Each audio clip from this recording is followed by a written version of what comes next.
नमस्कार दोस्तों, India news के डिजिटल प्लेटफॉर्म पर आपका स्वागत है। मैं अभिषेक सिंह।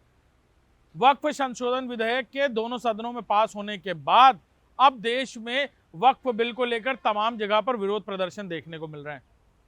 सुप्रीम कोर्ट में हालांकि वक्फ संशोधन विधेयक पर तमाम याचिकाओं के बाद यानी तकरीबन 72-73 से ज्यादा याचिकाओं के बाद इस पूरे मामले पर सुनवाई भी हुई। वहीं अब all India Muslim personal law board एक अलग मैदान में उतरा है इस वक्फ बिल का विरोध के लिए। शुरुआत हैदराबाद से हुई बीते दिनों, जहां वक्फ संशोधन बिल के विरोध में यानी उसे वापस लिए जाने को लेकर all India Muslim personal law board मैदान में उतरा है। हैदराबाद में हुए इस विरोध प्रदर्शन के बाद अब दिल्ली में यह विरोध प्रदर्शन हो रहा है। असदुद्दीन ओवैसी समेत कई सारे मुस्लिम सांसद और इसके अलावा मुस्लिम धर्म गुरुओं की तरफ से इस विरोध प्रदर्शन को समर्थन की बात कही जा रही है।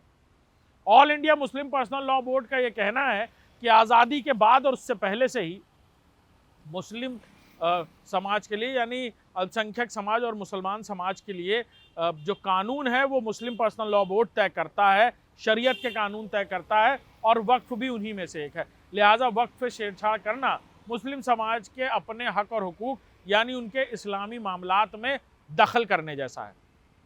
ये सारी बातें all India Muslim personal law board कहता नजर आया और इसको लेकर दिल्ली में एक बड़ा विरोध प्रदर्शन होने जा रहा है।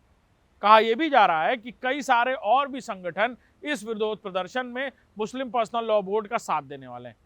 मुस्लिम पर्सनल लॉ बोर्ड की बात कहें तो मुस्लिम पर्सनल लॉ बोर्ड की स्थापना के बाद से यानी देश की आज़ादी से पहले से ही और अब मुस्लिम पर्सनल लॉ बोर्ड कई सारे मामलों में हस्तक्षेप करता रहा है और वक्फ संशोधन विधेयक के बाद मुस्लिम पर्सनल लॉ बोर्ड जिस तरह मैदान में उतरा, उनका कहना है कि इस पूरे विधेयक को वापस लिया जाना चाहिए, क्योंकि ये मुस्लिम समाज के अधिकारों में और उनके शरीयत के कानूनों के बीच में दखल देने जैसी बात है।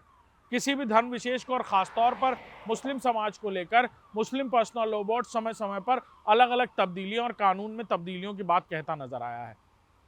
वहीं मुस्लिम मामलात और इस्लामिक मामलात में मुस्लिम पर्सनल लॉ बोर्ड का फैसला कभी आखिरी माना जाता था, लेकिन देश के संवैधानिक अधिकारों की बात करें तो संविधान के तहत जो भी मामले हैं या फिर कानूनी, उसको लेकर संविधान का ही फैसला आखिरी होता है, यानी संविधान का ही कानून को माना जाता है। लेकिन इससे पहले मुस्लिम पर्सनल लॉ बोर्ड कई बार कई मामलों में अपनी राय और प्रतिक्रियाएं दे चुका है, जिसे बड़े पैमाने पर लोग मानते हुए भी नजर आए हैं।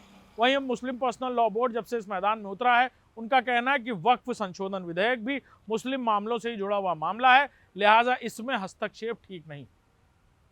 वहीं दिल्ली में होने वाले इस विरोध प्रदर्शन में तमाम संगठन और कई सारे मुस्लिम सांसद भी शामिल होने वाले हैं। नमस्कार।